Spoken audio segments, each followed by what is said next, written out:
Bonjour la caméra. Bonjour caméra. Vous aimez l'automobile? Ça tombe bien, on va avoir plein de choses à se dire. Et aujourd'hui, j'ai eu envie de m'intéresser au marché de la Mazda MX-5. Vous avez été un certain nombre à réclamer un petit focus dessus par rapport à nos précédentes vidéos. Et j'ai trouvé très intéressant, finalement, en me replongeant dedans, cette saga. Et j'ai envie de dire merci le Japon. Merci le Japon. Parce que sans eux, franchement, on n'aurait pas ce petit bijou qu'est la Mazda MX-5. Les Japonais ont trouvé la recette qui avait été perdue par tout le monde et dont ils ne sont pas l'inventeur. Première chose. Deuxième chose, la recette est d'une simplicité biblique. Une répartition 50-50, une voiture très légère, propulsion, moteur avant et surtout ce que tout le monde a oublié, pas cher. Troisième point, c'est un point paradoxal parce que les inventeurs, ce sont évidemment les Anglais, repris par les Italiens. Et quand l'Italien, en l'occurrence Fiat pour sa 124, a décidé de relancer son modèle, ils se sont appelés qui? Les Japonais de Mazda en disant est-ce qu'on peut prendre votre base pour faire notre pop modèle? Alors que les Japonais ont copié ça. C'est un paradoxe, c'est très rigolo. Voilà, j'avais envie de le souligner et c'est une des raisons pour lesquelles finalement cette voiture est un succès. Succès incroyable, plus d'1 million, c'est le Roadster, la petite voiture sportive la plus vendue dans le monde. Ça dure depuis un certain temps, on en est à la 4e génération. Dieu sait qu'il n'y en aura peut-être pas une 5e. Donc voilà, c'était exactement le bon moment de faire un petit focus dessus. Et oui, si, bien sûr, j'en oubliais une dernière raison. C'est qu'elle a une petite coquetterie. Elle ne s'appelle pas de la même façon, elle s'appelle de 3 façons d'ailleurs. En Europe, c'est la MX-5.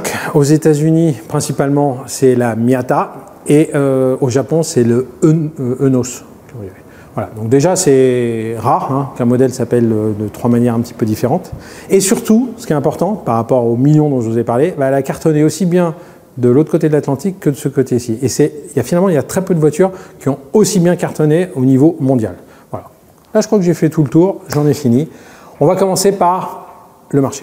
Le constat, tout commence en 1989 quand Mazda décide de ressusciter cette recette miracle que les Anglais ont inventée fin des années 50, début des années 60. Triumph, MG, Spitfire, bref, un petit roadster concentré, pas trop cher. Là où les Japonais ont été très malins, c'est qu'ils se sont dit on va faire la même chose mais on va rendre les choses fiables. Quel possesseur de AMG, de Triumph ne sait pas que si bien que on peut se retrouver souvent sous le bas-côté. Et avec la Mazda MX-5, vous n'avez pas ce problème-là. C'est le même plaisir, mais avec une fiabilité extraordinaire, comme seuls les Japonais souvent savent le faire. Donc ça commence en 89. La première génération qui s'appelle NA, c'est son nom de code, ne me demandez pas pourquoi. Recette simple, 1,6 litre, puis 1,8 litre, un peu moins d'1 tonne, boîte manuelle, bref, tous les ingrédients pour découvrir les joies d'un petit pilotage, même si c'est pas très puissant, il y a tous les ingrédients pour se faire plaisir et pour exprimer, ressentir des choses particulières que ces voitures-là sont capables de distiller. On passe à la deuxième génération. Elle s'appelait NA, à votre avis? Oui, c'est NB. 98 jusqu'à 2005. Alors là, on sent qu'ils ont peut-être un petit peu hésité. Ce qui faisait la petite coquetterie de la première génération, à savoir les petits phares pop-up, disparaissent pour les réglementations. C'est dommage. Donc on a à peu près le même look, mais un petit peu plus bourgeoise. Donc on perd, même si elle augmente un tout petit peu sur les 1,6 litre, 1,8 litre, un petit peu la puissance, voilà, on perd la saveur, la pureté du design et la réactivité de la voiture, mais néanmoins, ça reste quand même une très belle version. D'ailleurs, si on parle de chiffres, la première génération s'est vendue à 431 000 exemplaires. Quand on se rappelle que la totalité, c'est un petit peu aujourd'hui 1,2 million, on voit le poids de cette première génération. La deuxième, on était à 290 000. Voilà, donc on sent qu'elle a un petit peu fait moins consensus. On sent que peut-être certains ont préféré garder la première génération plutôt que de swapper et d'acheter la nouvelle.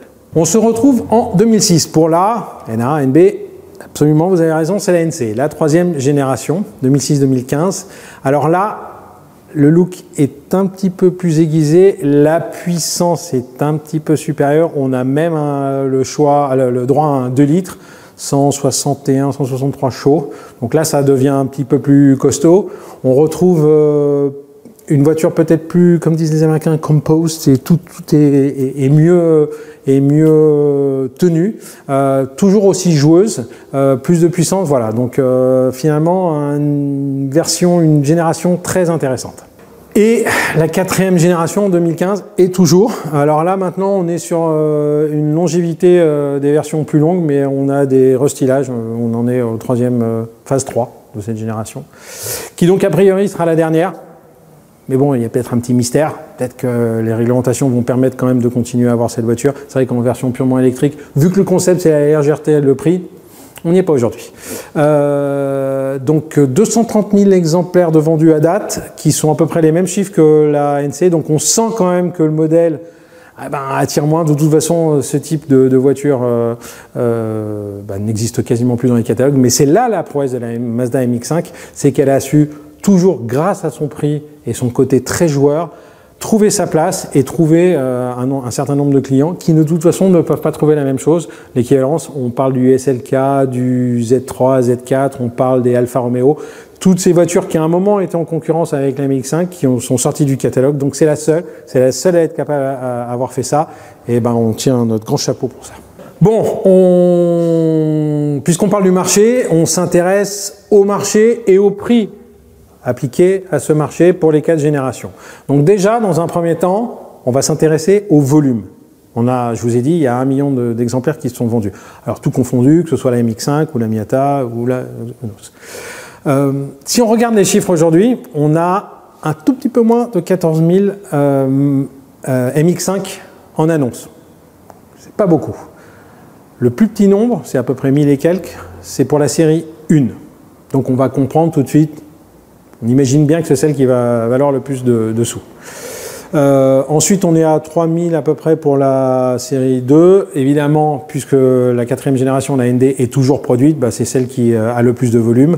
Aujourd'hui, on en est à peu près à 6000. Ce qui est intéressant, c'est quand on regarde de l'autre côté des États-Unis, donc la version Miata, on a à peu près le même volume, 14 000 annonces, et une répartition à peu près similaire.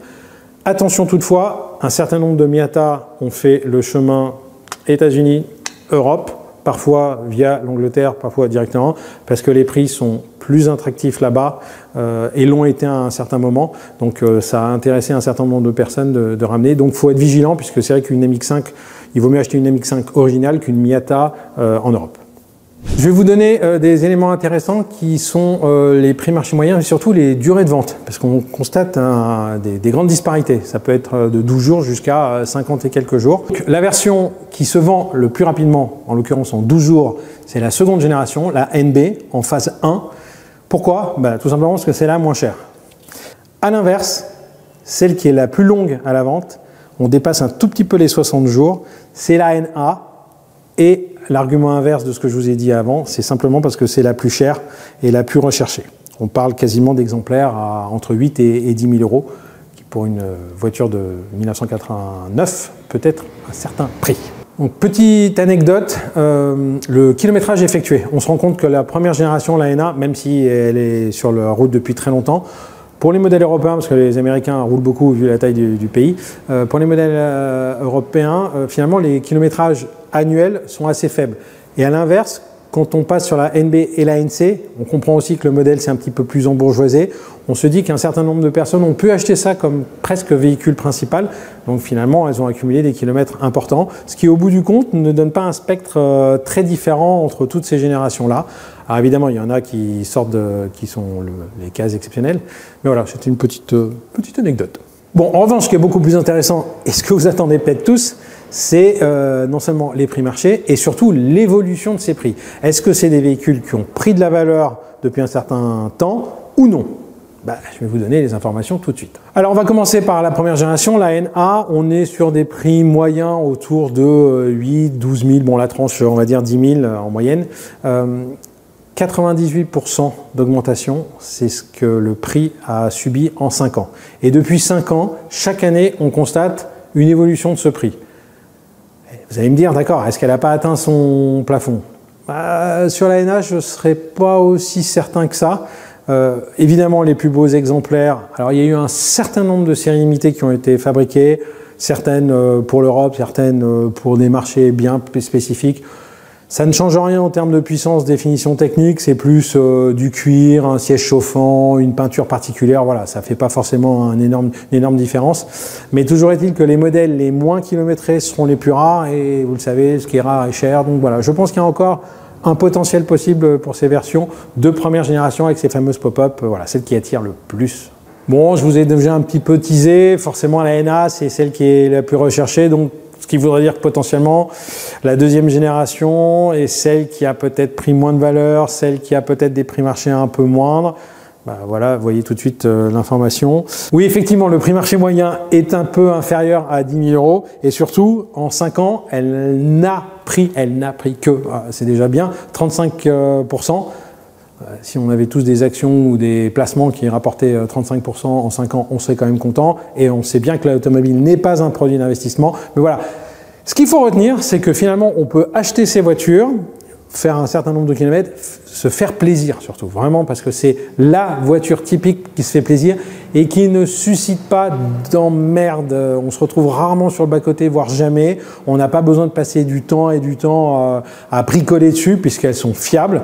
Donc c'est finalement, le conseil, c'est de prendre une NB, une NC, une NA, la garder, et finir avec la 4e génération. Mais là, j'avance sur la conclusion, on va voir ça juste après. Bon, maintenant vous attendez tous le petit point sur la NC. Alors la NC est très intéressante. Regardez la courbe d'ailleurs qui apparaît là. C'est la seule parmi les 4 générations à connaître une activité à la baisse à un certain moment, puis ça remonte. Sauf que si on prend le benchmark que je vous ai donné pour les 2 premières générations des 5 ans, elle n'a pris, et là vraiment on rapetit un tout petit peu, que 15%. Alors, le prix moyen marché est supérieur, autour de 14 ou 15 000 €. Ceci peut expliquer déjà cela. Mais voilà, c'est un modèle qui a connu à un moment ou à un autre une vie un peu plus d'occasion. C'est normal, elle est un petit peu plus récente, donc elle a un petit peu subi ce que toutes les voitures classiques subissent. Mais voilà, c'est intéressant, c'est à souligner. Est-ce que ça donne une idée du potentiel? Eh bien, seul l'avenir nous le dira. Bon. Je vous ai dit, ça prend et tout, ça gagne. Oui, est-ce que ça veut dire que toutes les annonces sont en hausse, que tous les prix sont stabilisés? Non. D'ailleurs, quelques annonces qui montrent qu'effectivement, parfois elles subissent des baisses parce que les prix étaient un petit peu excessifs. Les propriétaires pensaient que leur modèle était peut-être plus beau qu'il ne l'était, parce qu'il y a quand même une certaine compétition, et vous l'avez compris, quand il y a 5 ou 6 000 modèles, voilà, il faut faire la différence. Donc oui, ça existe, des Mazda MX-5 dont le prix est en baisse et les prix et les durées de vente sont un petit peu plus longues. Voilà, vous en avez la preuve.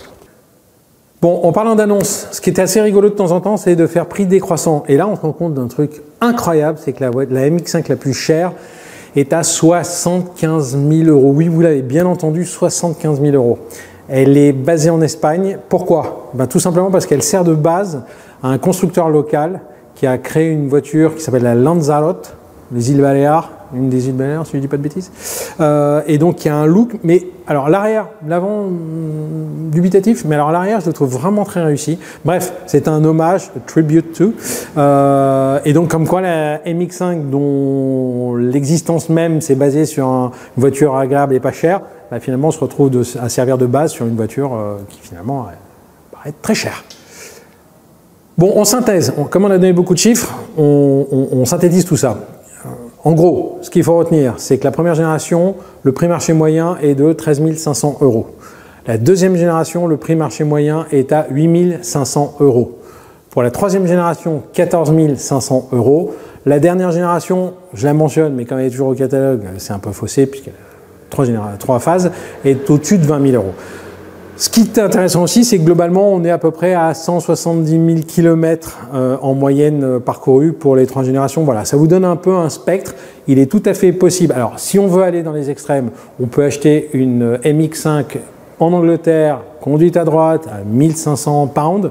Bon, il faut la ramener et tout, mais finalement, à 3 000, 4 000 €, on peut avoir un exemplaire. Très bien pour se faire plaisir. Et si on veut aller dans les dernières générations beaucoup plus confortables, plus puissantes, il faut aller taper un peu plus autour de 20 000 €. Bon, pour ce format, j'aime bien donner ma sélection, c'est cette forme de conclusion. Donc j'en ai retenu 3. La première, évidemment, il s'agit de la NA, c'est celle qu'il faut avoir dans son garage parce qu'elle synthétise tout ce qu'a été et tout ce que vont être ces générations. J'ai un exemplaire intéressant, 11 500 €. Pas énormément de kilomètres, c'est une 3e main. A priori, elle semble avoir un historique relativement bien documenté. Voilà, donc légèrement au-dessus de 10 000 €, un choix à mon avis avisé et qu'il faut garder parce que dans les années à venir, on aura toujours plaisir à la sortir de temps en temps. Vous l'aurez compris, je skip un peu, alors je vais peut-être pas me faire que des amis, mais je skip je retire la deuxième génération, je préfère directement passer à la troisième génération.